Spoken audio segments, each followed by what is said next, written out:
шоронгоос оргсон аюултай гэмт хэрэгтэн гинэт гарч ирээд дагаад яв гэвэл яах вэ? Хана Мориноос бол өдөр хоног тамшиг өнгөрүүлдэг. Дарамт шахалт ихтэй асамжийн гис тавчигдсан даруухан охин.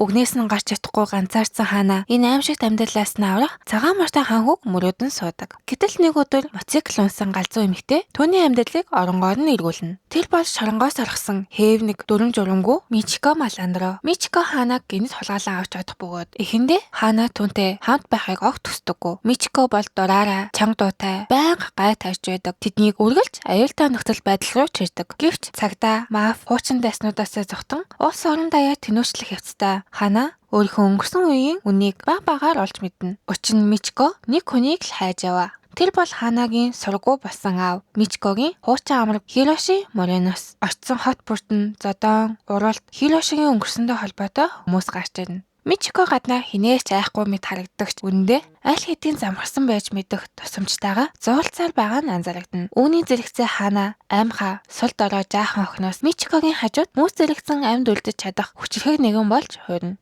Оригинал аниме Мичикото Хачин 10-10 цагдаа настай хөөцөлдөг сүд нь үнэхээр зугаатай. Өдөр бүр нэг аним.